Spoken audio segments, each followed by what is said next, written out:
Assalamualaikum warahmatullahi wabarakatuh. Perkenalkan, nama saya Nupia dengan NIM 2650012. Baik, di sini saya akan menjelaskan tentang Unified Modeling Language atau UML. Baik, langsung saja.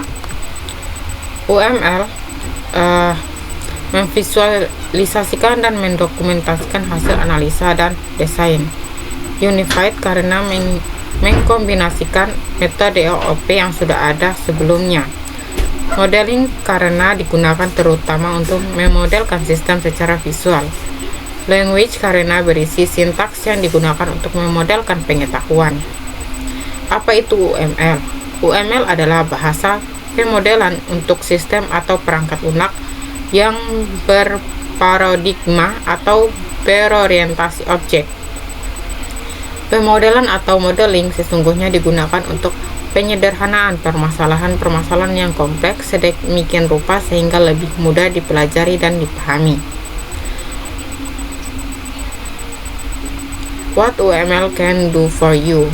Memudahkan berpikir dan mendokumentasikan sistem sebelum mengimplementasikannya. Meramalkan sistem, menurunkan biaya pembangunan, merencanakan dan menganalisa logika sistem atau perilaku, membuat keputusan yang benar sedini mungkin atau sebelum melangkah ke coding, mendeploy sistem lebih baik karena ada perencanaan penggunaan memori dan prosesor yang efisien, lebih mudah memodifikasi atau mengelola sistem yang terdokumentasi dengan baik, biaya perawatan yang rendah. Unified Modeling Language (UML) mendefinisikan diagram-diagram berikut ini, yaitu use case diagram, class diagram, behavior diagram, interaction diagram, component diagram, dan development diagram. Use case diagram. Diagram use case mendeskripsikan sebuah interaksi antara satu atau lebih aktor dengan sistem yang akan dibuat. Diagram use case digunakan untuk mengetahui fungsi apa saja yang ada di dalam sebuah sistem dan siapa saja yang berhak menggunakan fungsi-fungsi tersebut. Lambang use case seperti berikut, ada aktor, dependency, generation, include, extend, association, system, use case, collaboration, dan node.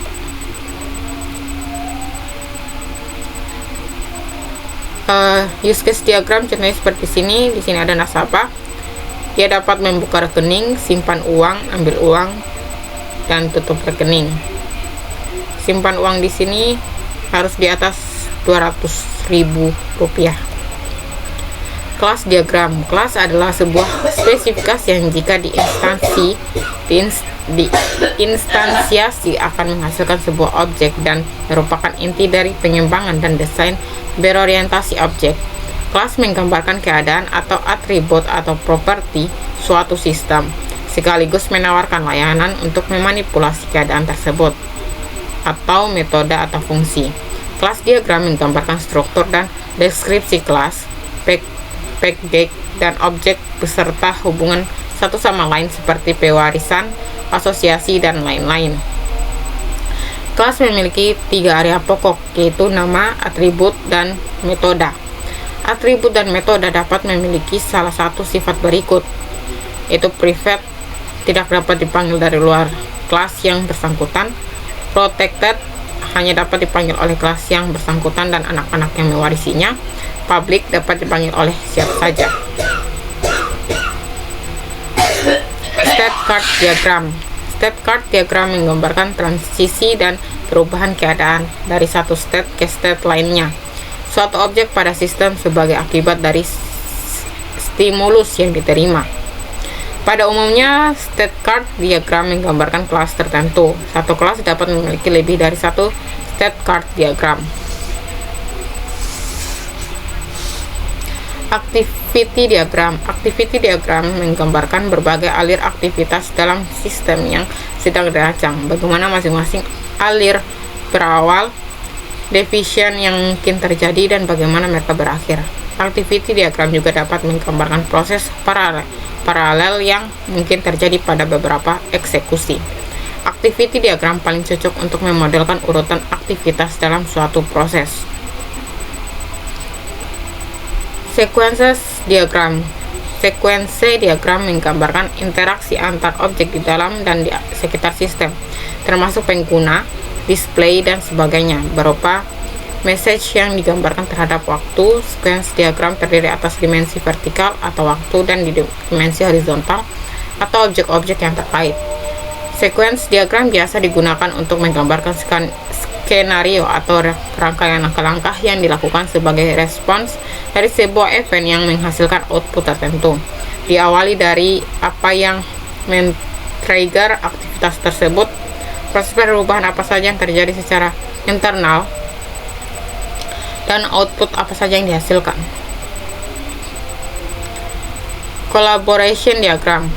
Collaboration diagram juga menggambarkan interaksi antar objek seperti sequences diagram, tetapi lebih menekankan pada peran masing-masing objek dan bukan pada waktu penyampaian message. Setiap message memiliki sequence number, di mana message dari level tertinggi memiliki nomor 1, message dari level yang sama memiliki prefix yang sama. Komponen diagram. Komponen diagram menggambarkan struktur dan hubungan antar komponen piranti lunak, termasuk ketergantungan atau dependensi diantaranya. Komponen piranti lunak adalah modul berisi code, baik berisi source code maupun binary code, baik library maupun executable, baik yang muncul pada compile time, link time maupun runtime. Umumnya komponen terbentuk dari beberapa kelas dan atau package, tapi dapat juga dari komponen-komponen yang lebih kecil.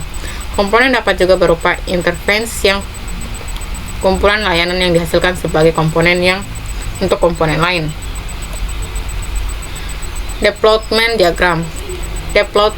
Deployment atau physical diagram menggambarkan detail bagaimana komponen deploy dalam infrastruktur sistem, di mana komponen akan terletak pada mesin server atau piranti keras apa, bagaimana kemampuan jaringan pada lokasi tersebut, spesifikasi server, dan lain-lain yang bersifat fisikal.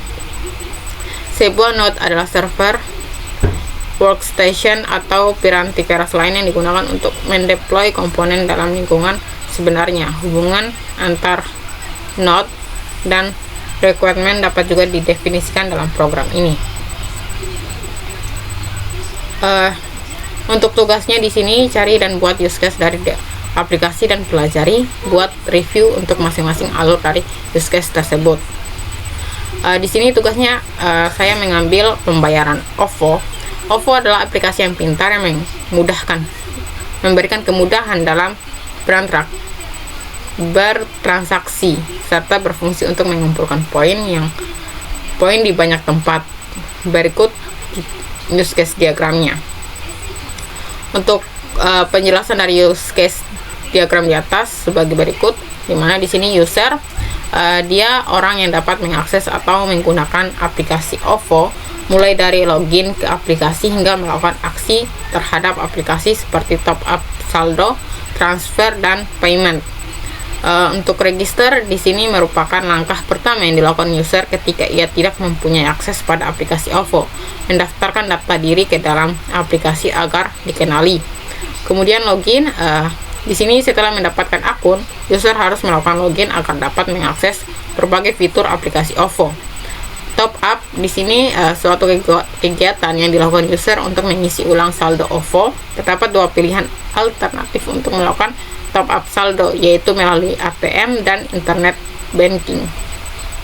Transfer di sini berfungsi untuk mengirim atau membagikan saldo dalam aplikasi OVO ke pengguna lain, baik sesama OVO atau ke rekening tertentu.